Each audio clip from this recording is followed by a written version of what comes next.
স্মৃতি হারিয়ে ফেলেছে। আত্মস্মৃতি দেহস্মৃতি জ্ঞান হারিয়ে ওই মাটা কোলের সন্তানকে নিয়ে লাউ কাটছিল। তো হরি নামে বিভোর হয়ে হরি নামের মতো পেয়ে কখন জানি লাউটা কাটতে কাটতে লাউটাকে বাদ দিয়ে নিজের সন্তান থেকে সেই লাউয়ের জায়গায় বসিয়ে কুচি কুচি করে নিজের ছোট্ট সন্তান থেকে যেন কেটে ফেলেছিলেন। আর যে মা নিজের সন্তানকে কেটে ফেলেন, আপনারই বলুন তার মধ্যে কি কোনো কাণ্ড জ্ঞান থাকে? সন্তান হয়ে নিজের সন্তানকে যখন কেটে ফেলেছে, সর্বঙ্গ রক্তময় হয়ে গেছে, পুরো শরীর রক্তে ভিজে গেছে, পুরো বডিটা লাল রক্তময় হয়ে গেছে। এমন সময় বাড়ির গৃহস্থ চলে এসেছে, বাড়ির কর্তা এসে দেখছে কি এত রক্ত কেন, আমার সন্তান কোথায়? দেখছে ছোট্ট শিশুটিকে নিজের হাতে তার স্ত্রী কেটে দিয়েছে। দেখে বললেন, ওগো তুমি কি মানুষ? তুমি কি কোনো মা হতে পারো? এই জগতে যে মা 10 মাস 10 দিন নিজের সন্তানকে গর্ভে ধরে পৃথিবীর আলো মুখ দেখায়, সেই মা কি কখনো নিজের সন্তানকে কাটতে পারে?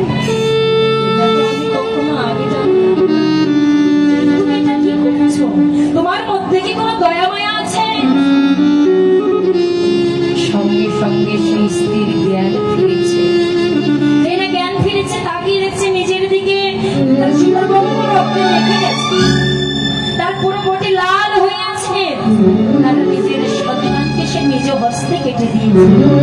আর যেই না তার জ্ঞান ফিরেছে, ভাবতে লাগবে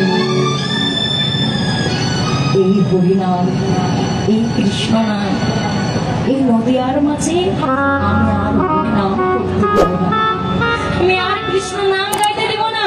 তুমি জানো এই হরিনাম স্তবন করে, কৃষ্ণ নাম স্তবন করে আজকে আমি আমার নিজের হাতে আমার নিজের সন্তান করেছি।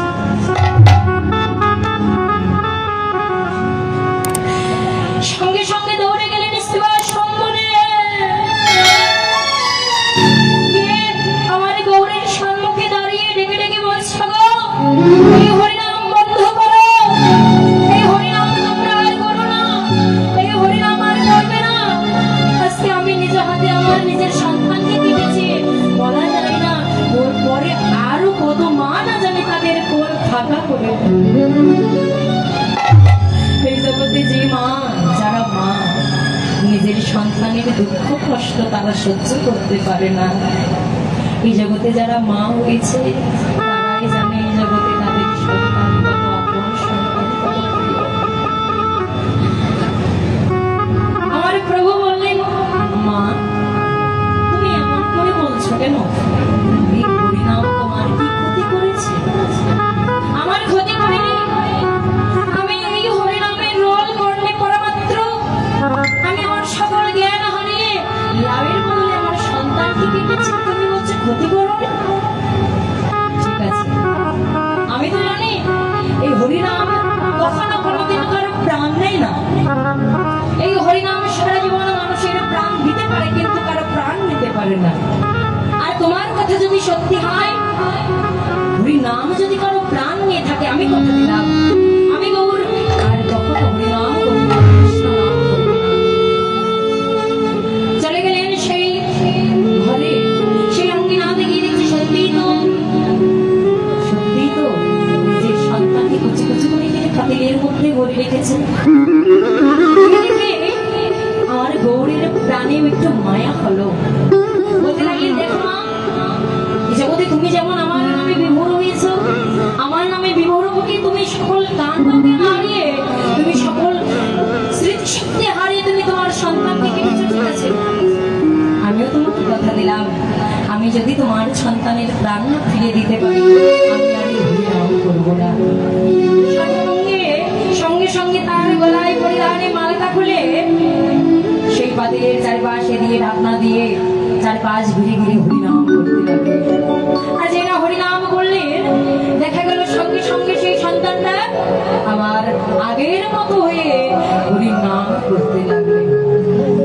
ঢাকনা খুলে প্রভু তার হস্তে তুলে নিয়ে কোলে তুলে নিয়ে বলছি, অবসর শিশু, হরিনামের গুণে তোমার কৃপা বলে আমার বলে তোমার প্রাণ ফিরেছে। আজ যদি তুমি তোমার আমি নামকরণ করলাম, আজ থেকে তোমার নাম হলো কৃপাচার্য।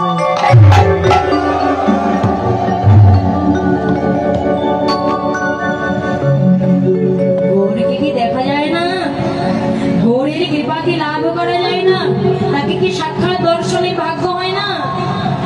প্রমাণ দিলেন এই জগতে যদি কেউ একবার গুরু কৃপা বলে গৌর জগতে আশ্রয় নিতে পারে, যদি কেউ এসে নয়নের জলে ভাসি কৃষ্ণ কৃষ্ণ বলে কাদার মতো কাঁদতে পারে, তার প্রতি আমার গুরু অবিলম্বে কৃপা করেন, করুণা করেন।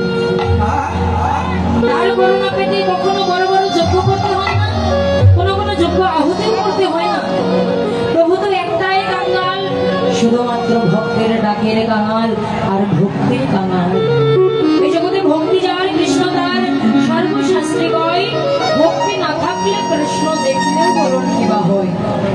এই জগতে যার ভক্তি আছে তার কাছে সব আছে, আর যার কাছে ভক্তি নাই, প্রেম নাই, তার কাছে এই জগতের সকল ঐশ্বর্য থাকলেও ধন থাকলেও তার কাছে কিছু নাই, তার কাছে কিছু নাই। মহাজন নিজেই বলে, এই জগতে যাদের ভক্তি আছে, অহিতকি ভক্তি তৈরি যাদের আছে, এই ভক্তি নিয়ে যারা কৃষ্ণ বলে দুফোঁটা নয়নের জল ফেলতে পেরেছে, তাদের কাছে ভগবান চিরদিনের মতো বাধা পড়ে আছে। নিতাই গৌর হরি।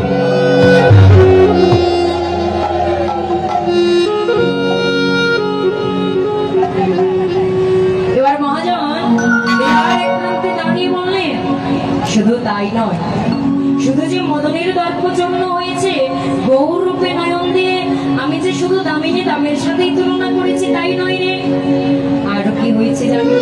আমি বলছি, আমি তুলনা করতে গেলাম কার সাথে জানিস? স্বর্গ শ্রমিক সেবা কোন গনিয়ানে তোর সত্তা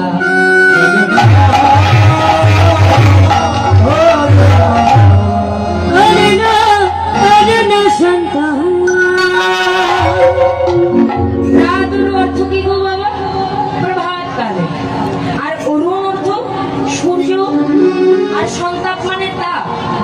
তুলনা করলাম সকালবেলার অরুণের সাথে, কিন্তু তুলনা মিলল না। কেন মিলল না? প্রভাত কালের সূর্যের অঙ্গে কি থাকে? অরুণের অঙ্গে তাপ আছে। কিন্তু আমার গৌর তো চির সুশীতল, যার ছায়ায় পুরো বিশ্ব জগৎ শীতল হয়ে আছে। তিনি যদি শীতল হয়ে থাকেন, তাহলে সূর্যের সাথে কি তার তুলনা মেলানো যায়? আমি গৌর রূপের তুলনা মেলাতে পারলাম না বলে গৌর রূপের বলিহারি দিতে লাগলাম। ঘোড়া রূপের যায় বলিহারি,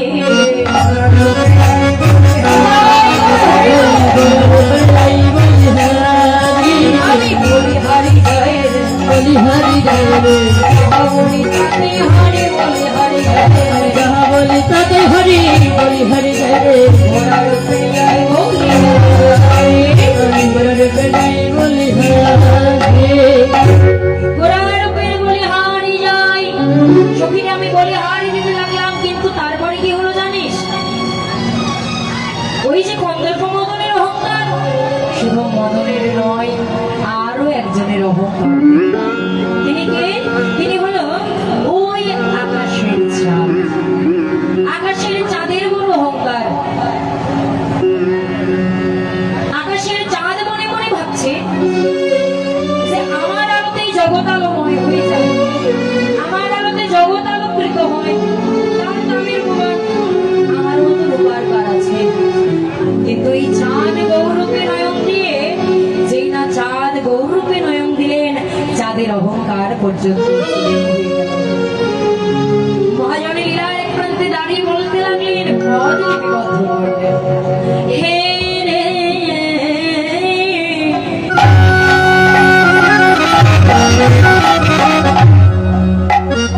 সুধা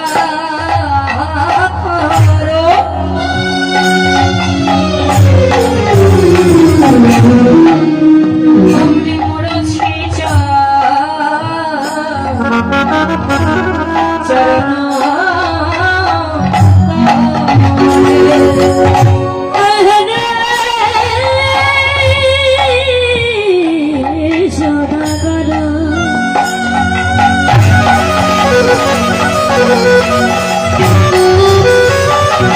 ওই মরতে সীতা শ্রীচরণ অমনি করুদাসা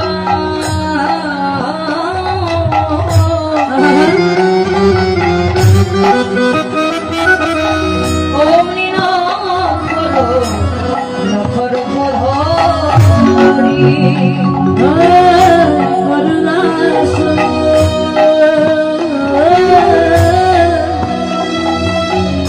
না খোঁজবে অমনি চারে স্মরণ নিল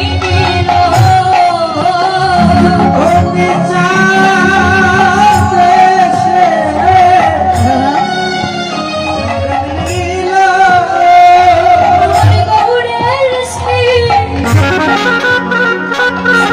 শ্রীচরণ তলে